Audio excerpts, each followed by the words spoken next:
You're listening to Inspire Change, a broadcast that strives to educate, motivate, and empower men to challenge traditions of masculinity. To guide us through the intricacies and intersections of emotions, relationships, and male identity is renowned psychologist, author, and speaker Gunter.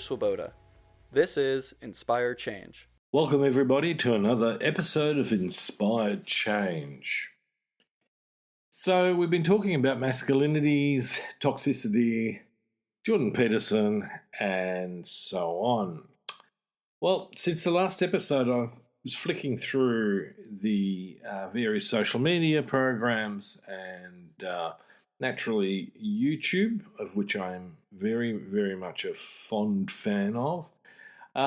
Threw up something, and I realized that the dark side just keeps on giving. If we want to really look at critiquing some of the stuff that's going on in the world, and especially in the digital world, then it's worthwhile looking. But we need to do so with a fine-tuned critical mind. Okay, so what is it that I'm talking about? Well, this week I ran into a YouTube channel called Fatherhood. Now, I know in the United States, and this was partly because of why I ran across this YouTube channel, it was Father's Day. And the YouTube channel is called Fatherhood. Learn what your father didn't teach you. And its pitch is, if you're interested in motivational videos of Dr. Jordan Peterson, this channel is for you. And so I just couldn't resist, could I? I had to take a look. I'm certainly conscious that some of the stuff that Jordan Peterson wrote in the 12 rules and about how to deal with your children, I was not okay with. I was not a fan of. And I felt that it was problematic, seriously problematic from a whole bunch of reasons. So, here's this channel I'm hopping on, and the first thing that I saw was the video's graphic showed Amber Heard's headshot alongside Jordan Peterson's inimitable image, and the caption read, "You bitch, this is unforgivable." So I put that aside. I started the video, and Jordan Peterson starts with how a mother was suppressing her son's innate masculinity by refusing to let the kid have toy guns. This appeared to Jordan Peterson to be a totally heinous crime perpetrated on the poor boy and his innate masculine drivers. And try as the mum might, she couldn't suppress and repress the boy's innate genetic predisposition to pick up a gun and fire it. It was irrepressible, so he claims.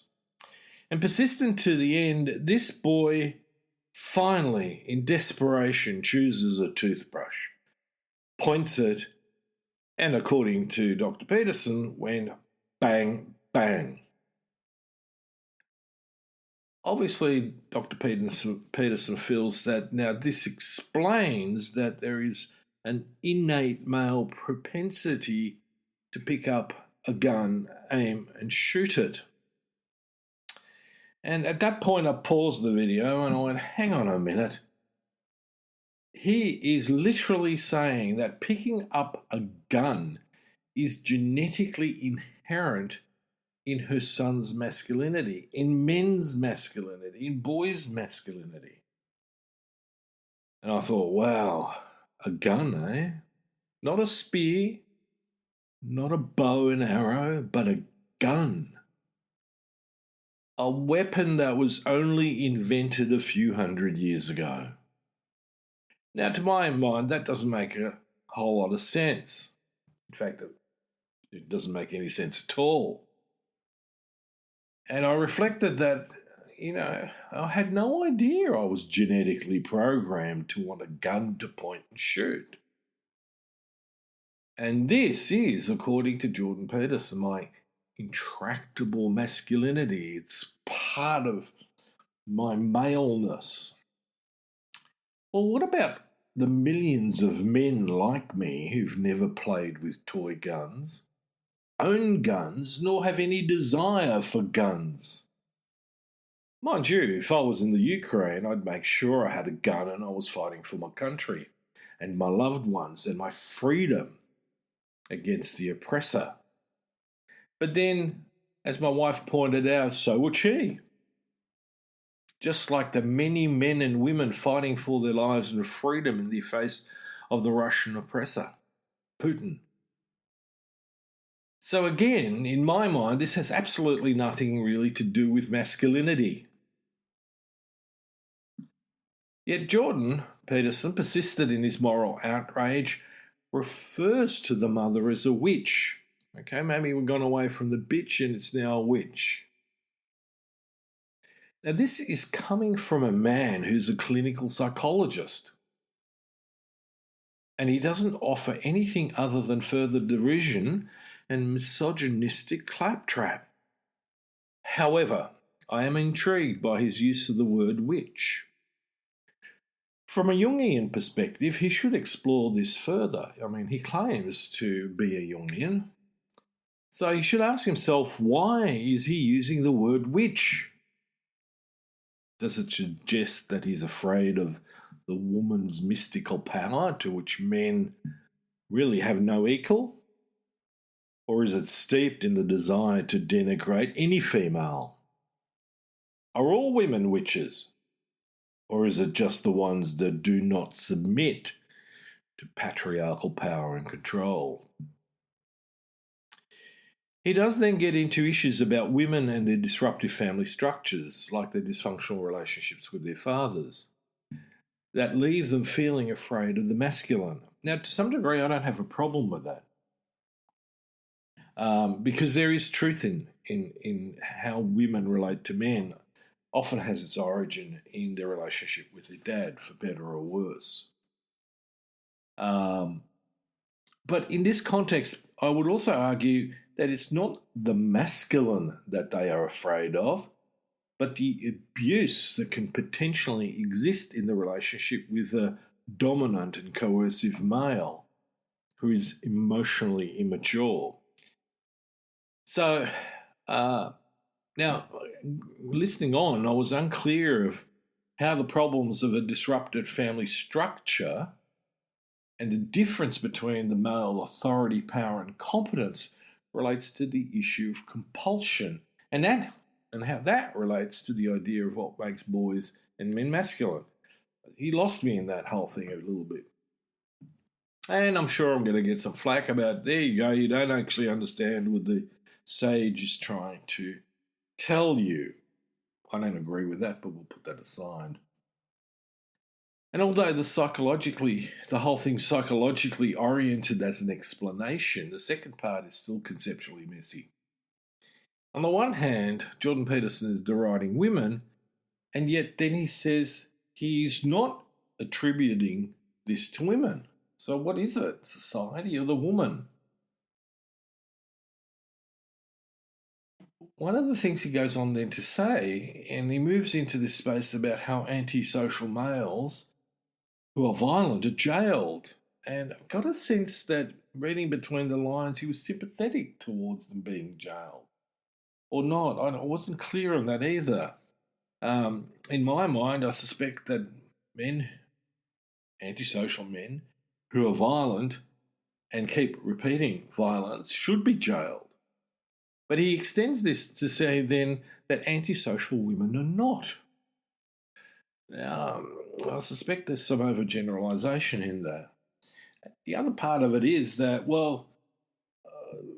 most women, antisocial women, tend not to be physically as dangerous to the degree that men are.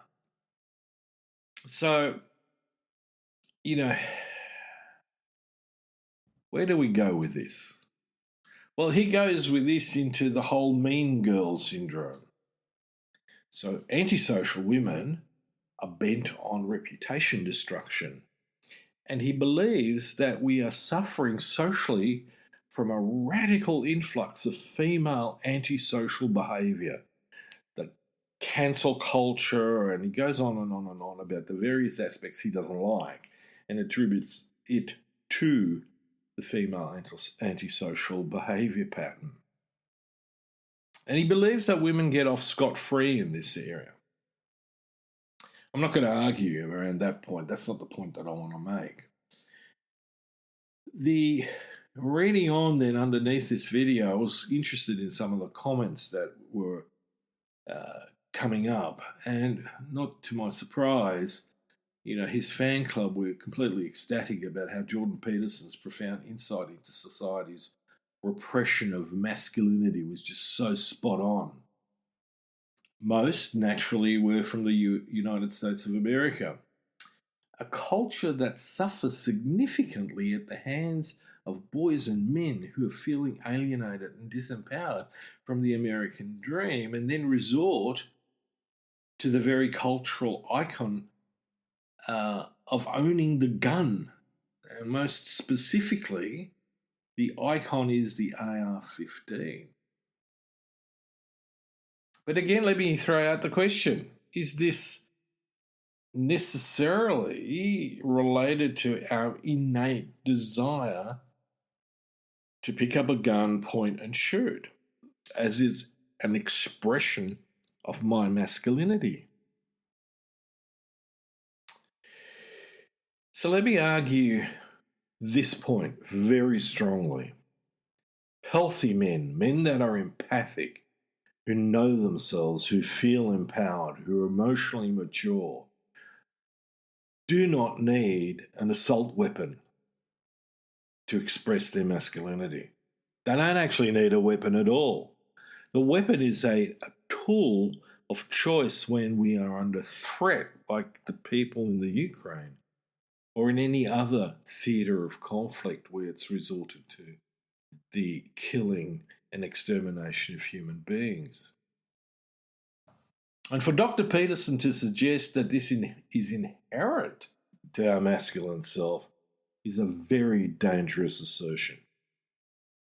And then to blame it on women for repressing said masculinity, in my way, can only be described as being misogynistic. Now, right here and there, if you think back to the previous podcast, we're in fact talking about toxic masculinity right there. It promotes toughness, anti-femininity, and power. Oh, well, there's no doubt that if you hold a weapon, it increases your sense of power. But it doesn't increase your sense of feeling empowered. Because if that's true, you might in fact go, I don't need that weapon. Now, I'm going to take a bit of a leap here, and I'm going to use Jordan Peterson's own framework, which is Jungian psychology, to suggest it's time we call him out. The internet has created an army, a legion of shadow manipulators, confident, misleading, interested mainly in power rather than empowerment, seduced by the adulation of their followers. We find them in the guise of educators, gurus, leaders, influencers. And they appear to always provide, only partially, information that are then used to create simplistic solutions for complex problems. And it fascinates me that someone so attached to Jung's framework cannot see himself within this structure, that he's playing out the shadow of an archetype. And what is that archetype fundamentally in the Jungian framework?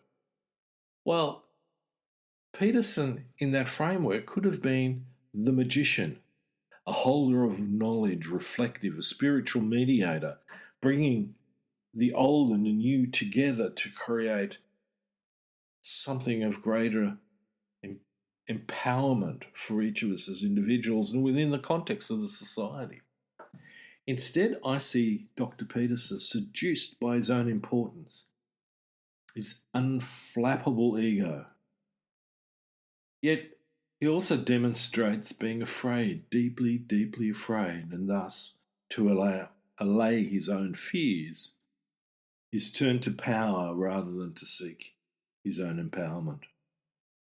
He has become the shadow of the magician, the detached manipulator, steeped in the dark side of his psyche. Now, to round this off, all I can advise to Dr. Peterson is to pursue to know yourself. And on that note, let me wrap this podcast. On another note, let me orient you towards possibly having a look at my book, Making Good Men Great, Surfing a New Masculinity. My fiction, Mountains of the Sea, fish out of water story about an English aristocrat who lands in Hawaii and needs to learn how to deal with the cultural issues that are thrown at an 18th century aristocrat. Other than that, let me encourage you to take care of yourself and others, practice empathy, compassion, and love and respect in the world, and it'll come back to you. So until next time, inspire change. Thank you for listening to Inspire Change, a broadcast that strives to educate, motivate, and empower men to challenge traditions of masculinity. For more information on the Making Good Men Great movement, or for individual or group coaching sessions with Gunter, visit makinggoodmengreat.com. For inquiries regarding broadcast topics or appearing on the show, email Miranda at noirtainment.com. That's Miranda at noirtainment.com.